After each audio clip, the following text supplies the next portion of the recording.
এই যে দেখেন না কত টাকা। এই তোমরা নিচে দিয়ে আসলে কেন ভাই?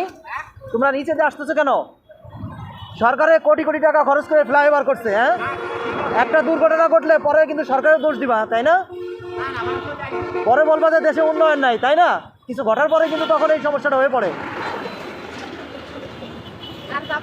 আর যাইবে না কেন ভাই? ওইটার মধ্যে যাবা, এটা তোমাদের সবচেয়ে নিরাপদ। হ্যাঁ সেটাই। ওকে, ওয়ালাইকুম আসসালাম। ভাই এখান দিয়ে আসতেছেন কেন ভাই? আপনাদের ক্ষতি হবে না?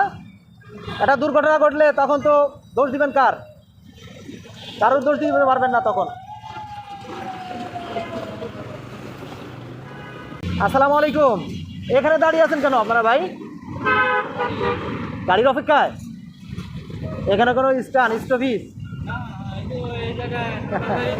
সরকারের কোটি কোটি টাকা খরচ করে দেখছেন এইগুলা করছে আপনাদের জন্যই, ভালোর জন্য কিন্তু, তাই না?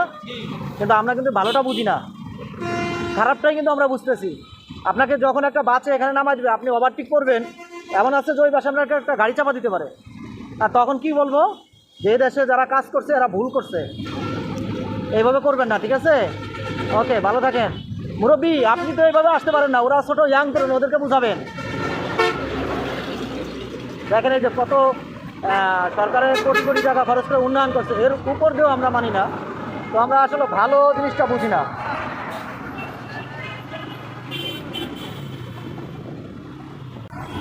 আপনি দাঁড়ায় আছেন কিসের জন্য? একটা গাড়ির জন্য? তা আপনি যে এখানে কিন্তু কোনো স্ট্যান্ড না, এটা কিন্তু কোনো স্ট্যান্ড না। স্ট্যান্ড অনেক দূরে। তো যখন মনে ক্লিয়ার ছোট ভাই দেখো কত বুদ্ধি, হ্যাঁ? এতে কিন্তু আপনাদের ক্ষতি। হ্যাঁ অবশ্যই, মোটরসাইকেল ইউজ করি। জি আজকে হলে এমন টাইম বাসা থেকে বেরোইছি, আমি বাসা হলো এদিকে নাম গেটে, জি।